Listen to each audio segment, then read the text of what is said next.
disais, troisième partie de notre émission Territoire Sénat avec les titres de cette actualité politique et parlementaire ce matin. Saveria, rebonjour. Bonjour à tous. 210 voix pour, 115 contre, 18 abstentions. Le Sénat a définitivement adopté hier la loi anti-casseurs, un texte qui prévoit des interdictions préventives de manifester, des fouilles et un délit de dissimulation du visage. Désormais, c'est au Conseil constitutionnel, saisi par le président de la République lui-même, de se prononcer. Jacques Toubon alerte sur l'état des services publics. Dans son rapport annuel, le défenseur des droits dresse un constat sans appel. Les services publics sont dans un état alarmant. Jacques Toubon rappelle surtout que leur disparition progressive ne peut qu'accentuer la colère qui monte des territoires, en particulier ruraux. Le Sénat va supprimer une cinquantaine de lois. Les sénateurs se sont lancés dans la chasse aux fossiles législatifs. Objectif dépoussiérer notre droit, le rendre plus lisible en supprimant les lois obsolètes et inutilisées.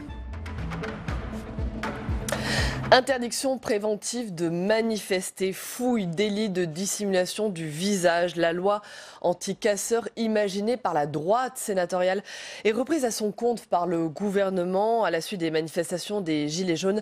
A été définitivement adoptée hier soir par le Parlement à la suite d'un vote du Sénat. Désormais, c'est au Conseil constitutionnel, saisi par le président de la République lui-même, de se prononcer. Les explications de Jonathan Dupriez. Bien, voici le résultat du scrutin. 210 voix contre 115 et 18 abstentions. Hier, en séance publique, les sénateurs ont définitivement adopté la loi anti-casseurs. Un vote conforme avec l'Assemblée nationale. À l'origine de ce texte, le sénateur Bruno Retailleau. On ne parvient plus désormais à manifester pacifiquement. Chaque manifestation, chaque grande manifestation fait l'objet d'ultra-violence. Ça n'est pas tolérable. Certaines dispositions du texte ont donné lieu à d'âpres échanges, notamment sur l'article 1er concernant les fouilles aux abords des manifestations. Une mesure inutile pour les communistes qui ironisent en réaction à des propos de Christophe Castaner. Si comme moi vous aviez participé aux dernières manifestations sous le précédent mandat contre un gouvernement que vous défendiez, vous auriez su que pour parvenir aux manifestations, nous avons été systématiquement fouillés. L'article 2 sur la possibilité donnée au préfet d'interdire une personne de manifester a cristallisé les tensions. Vous créez un nouveau pouvoir administratif, extensif, dont nous pouvons redouter l'arbitraire, puisqu'il vise à interdire à certaines personnes de manifester et donc de s'exprimer. La gauche, qui juge la loi liberticide, a même présenté 2 motions de rejet du texte en début de séance, en vain. Face aux critiques, le ministre de l'Intérieur a lui tenu à rassurer sur les objectifs de la loi. C'est une loi de protection au pluriel, de protection pour les manifestants qui sont pris en otage par les casseurs, par ceux qui cherchent le chaos. Certaines mesures controversées risquent toutefois d'être annulées. Avant cet ultime vote du Sénat, Emmanuel Macron avait décidé lundi de saisir le Conseil constitutionnel, comme le fera la gauche. Voilà. Troisième partie de cette émission, vous le savez, Territoire Sénat, avec dans un instant l'interview politique. A tout de suite.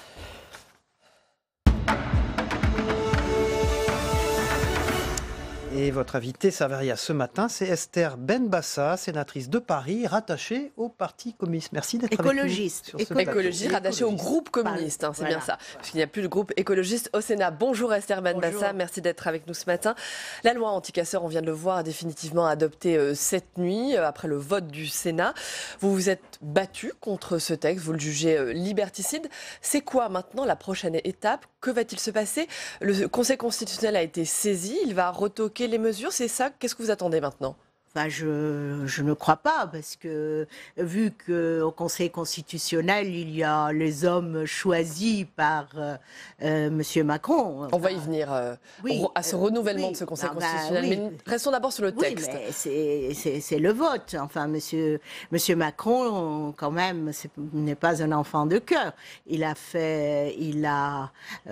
savait qu'il y aurait une saisine de la gauche. Il s'est précipité pour faire la saisine lui-même, sachant qu'il ne pourrait pas y avoir de QPC si c'est le président qui fait la saisine. Donc, le texte pourrait comme ça passer avec la validation du Conseil constitutionnel sans qu'il y ait donc de demande. Enfin, la QPC, quand même, peut faire changer la donne. Ce que vous répond Christophe Castaner, le ministre de l'Intérieur, il dit que justement cette saisine du Conseil, elle va permettre de lever tous les soupçons. Et il défend, au contraire, une loi de protection. Écoutez, une loi de protection, mais enfin, vous savez, M. Macron a fait ça aussi pour qu'il n'y ait pas de retour à l'Assemblée. C'est pour ça qu'on l'a voté hier soir, conforme à la version de l'Assemblée. Parce qu'il y a eu là-bas quand même des grognards du parti du gouvernemental qui n'étaient pas d'accord. Alors cette loi en soi est liberticide, il faut le dire. Nous l'avons votée ici avant le mouvement des Gilets jaunes. Le gouvernement avait demandé un avis de sagesse. Alors maintenant, enfin, quand en janvier le texte est arrivé à l'Assemblée, c'était déjà les Gilets jaunes. Alors voilà, le texte a été changé un petit peu, mais moi je trouve qu'il est toujours très dur et liberticide. Esther Benbassa, on connaît les arguments contre effectivement les atteintes aux libertés publiques, les atteintes au droit à la liberté de manifester, les foules, le délit de dissimulation des visages. Mais néanmoins, on a tous été témoins, les Français ont tous été témoins des violences lors des manifestations des Gilets jaunes. Qu'est-ce qu'on fait contre des personnes qui viennent, on l'a vu, contre des casseurs qui viennent uniquement pour saccager les biens publics et puis non seulement ça, puis s'en prendre physiquement aux forces de l'ordre. Qu'est-ce qu'on fait contre ça? Il faut bien que la doctrine de maintien de l'ordre française évolue. Mais tout à fait. Parce que moi, j'ai fait, je crois, plus d'une dizaine de manifestations. Je suis les Gilets jaunes toutes les semaines. Et chaque fois, je vois débouler... participer à ces manifestations. Je vois débouler ce qu'on appelle les casseurs. On les voit par leur accoutrement, leur façon d'agir. Et ils arrivent par les trottoirs et ils commencent à casser les vitrines des banques, précisément, etc. qu'est-ce qu'on fait contre ça? Si les parlementaires empêchent des lois qui, justement, sont plus sévères, qu'est-ce qu'on fait? Qu'est-ce qu'il faut faire? Qu'est-ce qu'on fait? Enfin, la police a tous les moyens de les arrêter en amont. Pourquoi la police ne le fait pas? Qui est-ce qui a intérêt à ce qu'il y ait des violences? Je m'excuse. Si moi, simple citoyenne, je vois les Black Blocs, ou enfin, je ne veux pas donner de nom, je ne sais pas comment ils s'appellent eux-mêmes, d'extrême droite ou d'extrême gauche, leur nombre ne dépasse pas 300, on peut les endiguer le mouvement. Alors, il faut que notre police, nos forces de l'ordre changent de méthode. Je regrette qu'il y ait des violences contre eux. Je suis tout à fait consciente que dans un pays démocratique, il faut qu'il y ait un dialogue entre les forces de l'ordre et les manifestants. Regardez, en Allemagne, on pratique la désescalade. En Suède et en Hollande, ce sont des unités de paix qui dialoguent avec les manifestants. Visiblement, le dialogue est difficile face à la violence de certains casseurs dont on a tous été témoins. Oui, mais je ne parle pas des casseurs. Ils ne sont pas là pour dialoguer, ils sont là visiblement pour justement casser. On peut les arrêter en amont. Ça, il n'y a pas de problème. Et on ne le fait pas. Vous savez, moi, je fais des manifestations, pas depuis que je suis sénatrice, mais depuis longtemps. Il y a toujours eu des casseurs. Et ce n'est pas nouveau. Ils s'infiltrent. Et il commence à créer un climat de guerre civile, entre guillemets, n'est-ce pas? Mais on peut aussi dire que la police, de son côté, ça vient du ministère de l'Intérieur quand même, on peut changer les méthodes, on peut former les forces de l'ordre à ces armes très dangereuses. Vous savez, vous me parlez des forces de l'ordre qui sont épuisées, qui sont violentées, mais regardez, 2000 blessés, et des gens éborgnés, mutilés. Absolument. Il faut parler d'eux aussi, madame. On en a beaucoup parlé. Pour terminer sur ce sujet, le Conseil constitutionnel va donc se prononcer sur cette loi. Le Conseil qui vient d'être renouvelé, 3 nouveaux membres, 2 anciens sénateurs, un ancien ministre d'Emmanuel Macron, Jacques Mézard, et bien sûr Alain Juppé. Ça serait étonnant que le Conseil se prononce contre, justement, la politique du président qui vient de le renouveler. Écoutez, je ne suis pas complotiste, je suis une démocrate. J'ai encore une énorme confiance dans les institutions, même si je les critique lorsqu'elles n'agissent pas comme il se doit. Mais enfin, je me dis que peut-être la sagesse, puisqu'on les appelle les sages, la sagesse vaudra et dominera leur prise de position, parce que cette loi est vraiment très critique. Elle est très liberticide. Vous savez bien que plusieurs institutions européennes et une américaine, n'est-ce pas, ont critiqué l'utilisation à l'ONU et au Conseil de l'Europe. Voilà. Merci. Autre sujet, Esther Benbassa, le grand débat, ou plutôt la sortie du grand débat. Il touche officiellement à sa fin vendredi, le 15 mars. Selon l'Élysée, Emmanuel Macron pourrait donner de premières indications sur ses intentions à partir de la mi-avril. Avant de vous faire réagir, on va regarder un sujet de Jonathan Dupriez. Pour le Premier ministre, l'exercice du grand débat a pris.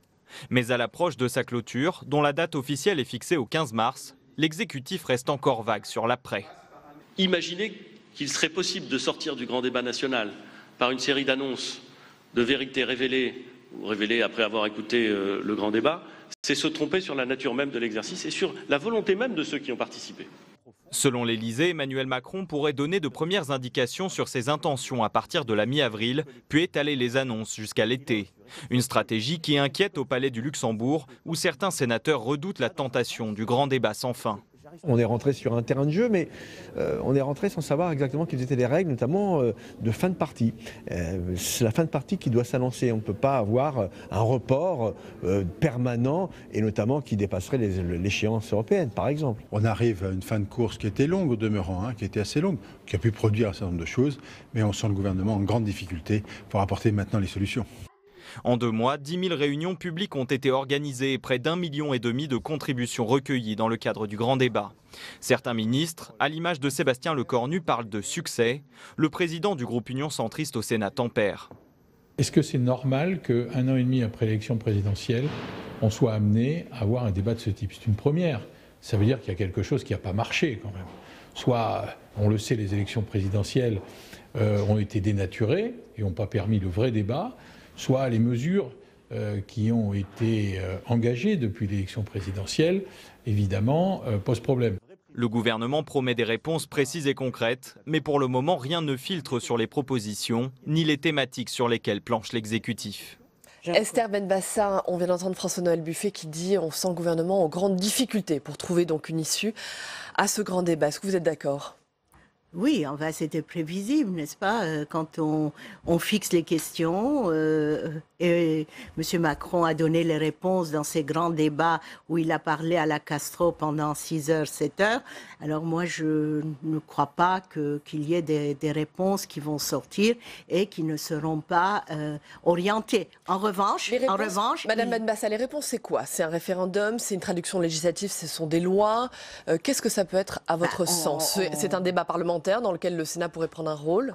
Ah, ça, je ne sais pas, on attend, on ne connaît pas les modalités des réponses. En revanche, moi, ce que j'ai trouvé intéressant, c'est qu'il y ait eu en parallèle des réunions un peu partout, des réunions provoquées par des gens dans les bourgs, dans les villes, dans les quartiers. Ça, c'est intéressant parce que les réponses ne pouvaient pas être orientées parce qu'il y avait une spontanéité dans ces réunions. Esther Benbassa, est-ce que vous pensez que la crise des Gilets jaunes est définitivement enterrée ou au contraire, bien que le mouvement peut facilement renaître à la faveur de tel ou tel événement? Écoutez, je vous donnerai une réponse impressionniste. Moi qui les fréquente très souvent, je vais vous dire qu'il y a une vraie détermination. Même si le nombre se réduit, il y a d'abord une fraternité qui s'est créée, vraiment très importante. Je crois que les politiques ne l'ont pas vu depuis les Noëls solidaires. Il y a une détermination. Et puis, je vous dirais, politiquement, il y aura un avant les Gilets jaunes et un après. Si on ne répond pas à leurs revendications, qui reflètent quand même les revendications de la population et aussi sa colère. Donc, écoutez, c'est une bombe à retardement. même si les Gilets jaunes arrêtent de manifester. Mais là, on verra ce samedi ce qui arrivera. Esther Benbassa, vous êtes franco-turque israélienne, née à Istanbul. Moi, je voudrais vous entendre sur ce pays qui vous a vu naître, parce que j'ai vu que la Turquie connaît sa première récession économique depuis 2009, depuis 10 ans donc, et que le président Erdogan, évidemment, se qualifiait, lui, de l'homme du miracle économique. Est-ce que vous avez gardé des liens avec ce pays, et qu'est-ce que vous pensez de ce qui s'y passe? Oui, je gardais des liens, enfin, moi, je ne suis pas turque, vraiment, parce que je suis une Espagnole née en Turquie. J'ai gardé des relations avec ce pays. Je regrette ce qui se passe, parce que cette population très inventive, et vous savez, au niveau de l'art, etc., aujourd'hui, on voit qu'il y a vraiment une sorte d'inventivité qui frappe, et ces gens ont été muselés.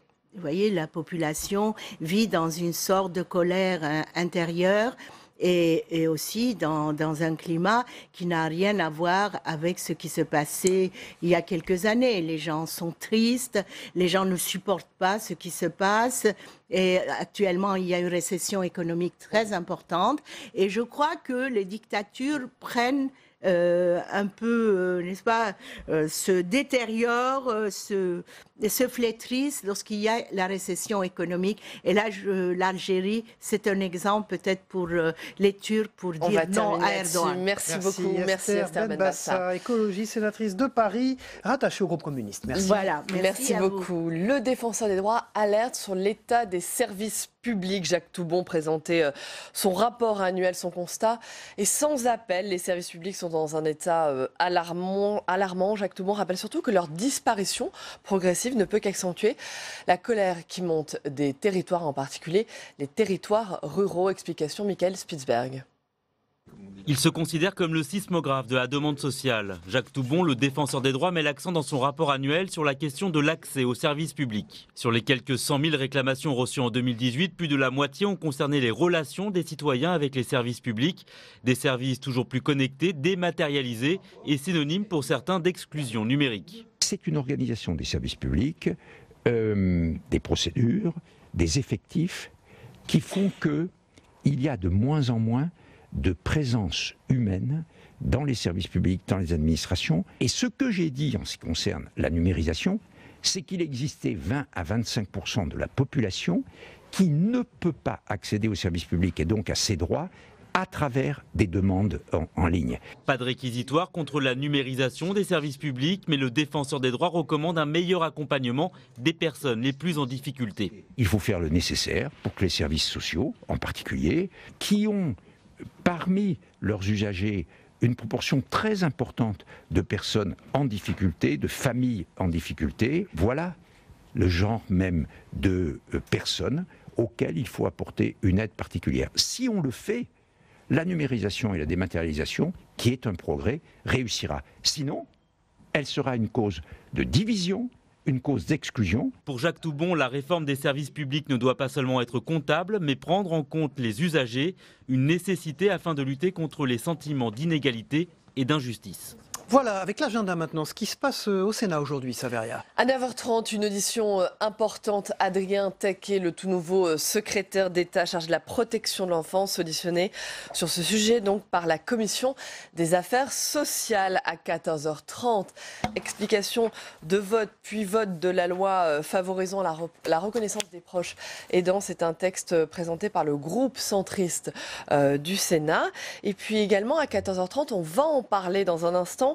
Explication de vote et vote de la proposition de loi qui tend à améliorer la lisibilité du droit par l'abrogation des lois obsolètes. Un texte présenté par les centristes Vincent Delahaye et Valérie Létard. On en parle tout de suite avec Benjamin Morel. Voilà, il faut qu'il nous éclaire là-dessus parce que la sémantique est un peu complexe. Donc c'est l'œil de Benjamin Morel dans un instant. Benjamin Morel en pleine forme, docteur en sciences politiques, qui va nous éclairer sur ces sujets qui va essayer. Absolument. Bonjour Benjamin, avant de vous entendre, on vient de le dire sur l'abrogation des lois obsolètes.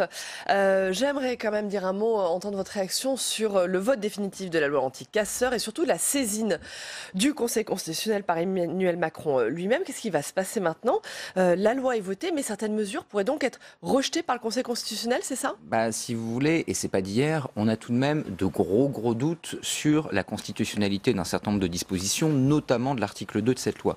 Donc à partir de là, dès lors que vous avez un risque important, manifeste d'inconstitutionnalité, pour un président de la République, vous avez deux options. Soit vous laissez votre opposition saisir le Conseil constitutionnel et dire « Regardez, le président de la République a soutenu une proposition de loi qui portait préjudice aux libertés fondamentales et donc vous voyez bien qu'il y a une dérive, etc. » Ou bien vous saisissez vous-même le Conseil constitutionnel et vous vous posez en garant des libertés fondamentales. C'est un choix stratégique de communication, mais c'est un choix plutôt malin d'Emmanuel Macron. Venons-en maintenant à l'abrogation des lois obsolètes. Le Sénat s'apprête cet après-midi à voter, à abroger une cinquantaine de lois qui datent toutes d'avant la Seconde Guerre mondiale, d'avant 1940. Objectif, rendre le droit plus lisible. C'est quand même inédit de supprimer des lois. Alors, si vous voulez, on a déjà eu des volontés, des velléités de simplification. Souvenez-vous notamment des propositions de loi Warsmann il y a quelques années, où on essayait justement de rendre le droit plus lisible, de supprimer notamment un certain nombre d'autorités administratives indépendantes qui ne siégeaient plus et qui apparaissaient comme des fossiles. Donc c'est pas tout à fait inédit, mais ce qui est inédit en effet, c'est cette ampleur dans la volonté d'abrogation pour rendre en effet un droit qui aujourd'hui est très touffu, très important, plus lisible. Voilà, précisément pour qu'on comprenne bien de quoi on parle, notre stock normatif aujourd'hui, il y a 80 000 articles législatifs, 240 000 articles réglementaires. Philippe Bas, président de la commission des lois du Sénat, il dit « Trop de lois tue la loi, l'empilement des textes se fait au détriment des citoyens les plus éloignés du droit. » Non mais c'est vrai que 80 000 lois, c'est effarant.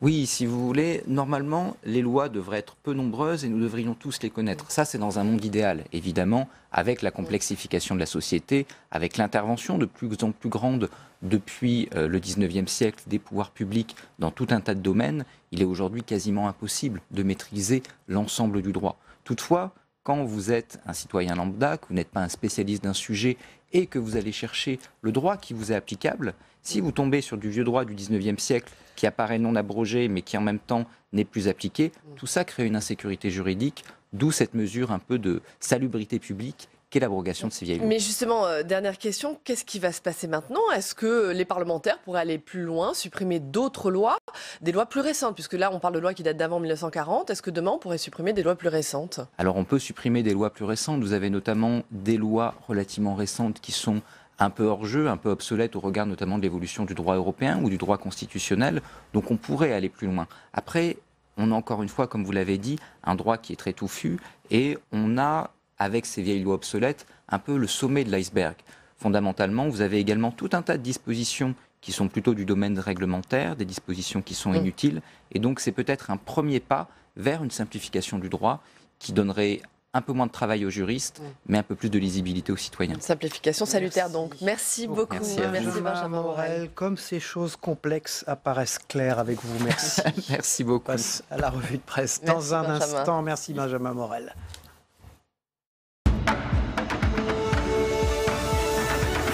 Voilà, on démarre avec la une de la Marseillaise. L'appel des deux rives, Saveria, ce matin.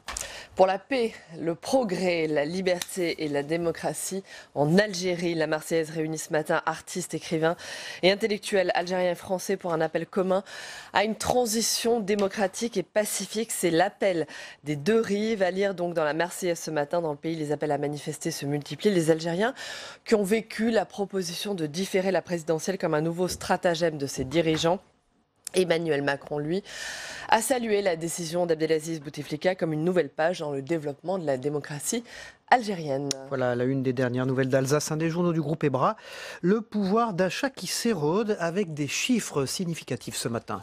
Les Français ont perdu en moyenne 7 € de pouvoir d'achat en octobre, au moment même où ils devaient profiter pleinement de la baisse des cotisations salariales. Ils ont été pénalisés notamment par les hausses des taxes et les prix des carburants. Les effets sont différents entre actifs et retraités, ruraux et urbains, modestes et classe moyenne. En 2018, les baisses de cotisations sur les salaires ont donc été totalement anéanties par les hausses des carburants et de l'énergie en général. Résultat, elles n'ont pas produit l'effet attendu. Le sujet des hydrocarbures et des déplacements s'impose déjà dans l'après-grand débat, alors que les prix des carburants sont justement repartis à la hausse. Voilà, et puis une question posée par Jean-Pierre Dorian, qui est rédacteur en chef de Sud-Ouest ce matin à la Une. Privatiser, une fausse bonne idée? Examen aujourd'hui à l'Assemblée nationale de la loi Pacte. Au cœur du texte, les privatisations. Engie, Aéroport de Paris, la Française des Jeux sont concernés. Le Sénat avait rejeté la privatisation d'ADP. L'opposition de droite comme de gauche fustige une mauvaise affaire financière. La Cour des comptes, il est vrai, a émis des critiques sur la manière un peu légère dont ont été privatisés les aéroports de Nice, de Lyon et de Toulouse. Mais la polémique a enflé ces derniers jours quand l'opposition parlementaire de gauche comme de droite est montée au créneau pour dénoncer un projet aventureux, une faute stratégique ou une aberration économique. Pour le gouvernement, la vente d'ADP et de la Française des Jeux a deux objectifs: trouver les 10 milliards d'euros qui doivent financer le fonds de modernisation de l'économie française annoncé par Emmanuel Macron, mais aussi désendetter l'État. Merci beaucoup Savérien, on vous retrouve demain évidemment pour la troisième partie de l'émission et pour la revue de presse. Bonne journée à vous. Très bonne journée, Merci à demain. Nous on reste ensemble, on regarde la météo des territoires, le temps qu'il fait en France et dans les départements français des Outre-mer, puis le Zap Matin de Christophe Combarieux avec ce qui s'est passé également dans les autres matinales d'infos chez nos confrères ce matin, et on se retrouve après, à tout de suite. La météo des territoires vous est présentée par la filière CRC, engagée pour le bon, dans l'assiette et dans les champs.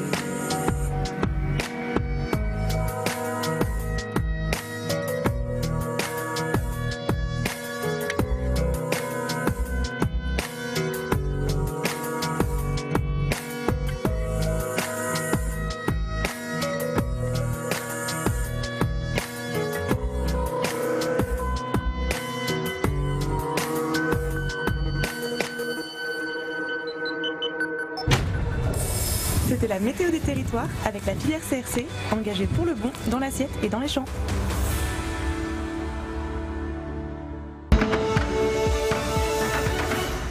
En Algérie comme en France, les élites se croient tout permis.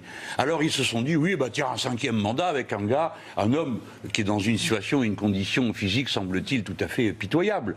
C'est pas très respectueux pour lui non plus. Je pense que dans ces moments d'incertitude, de brouillard, il est sage de faire en sorte qu'il y ait une sorte de moratoire sur les visas qui peuvent être attribués aux Algériens. Nous ferons tout pour accompagner l'Algérie dans cette transition avec amitié et avec respect. Donc pas de moratoire sur les visas? Certainement pas, certainement pas. Je pense qu'il faut être vigilant. Je suis tout à fait d'accord, nous sommes tous des responsables politiques. Il faut être vigilant, mais il faut être accueillant. Et même, on nous dit, ben voilà, il y a un grand débat. D'accord, il y a que 160 000 personnes qui y participent. Pour ce mais qui c'est pas est de grave. la plateforme Internet, vous savez très bien qu'il y a eu d'autres débats qui se sont déroulés. La réalité, c'est que ce grand débat national auquel peu de gens croyaient dans l'opposition, et surtout pas mes collègues de la France Insoumise, ça a marché.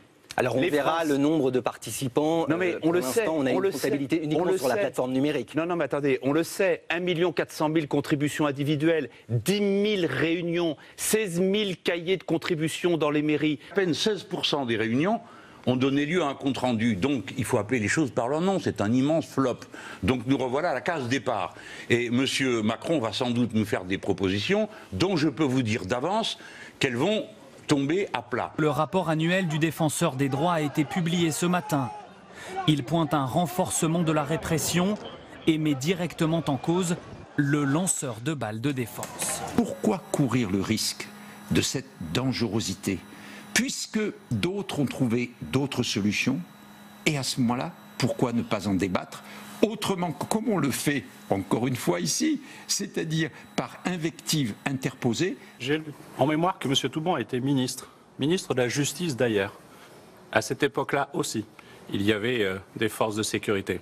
M. Toubon, aujourd'hui, mène un combat manifestement plus personnel que collectif, peut-être pour faire oublier son propre engagement politique. Laurent Wauquiez, si vous voulez, s'est retrouvé dans une incohérence que j'ai dénoncée dès le départ. Il dit la même chose que nous, tout en continuant, si vous voulez, à tenter de nous discréditer et de nous diaboliser. Ça marche pas. Le grand risque, c'est de nous enfermer dans une espèce de jeu où il y aurait Macron d'un côté, Le Pen de l'autre. À court terme, ça peut être rentable, mais à long terme, c'est extrêmement dangereux.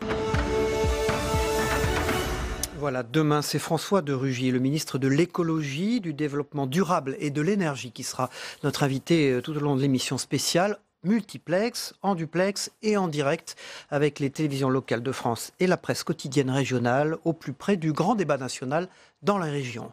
C'est demain dans cette émission. Merci de votre fidélité. Rendez-vous donc demain. Bonne journée.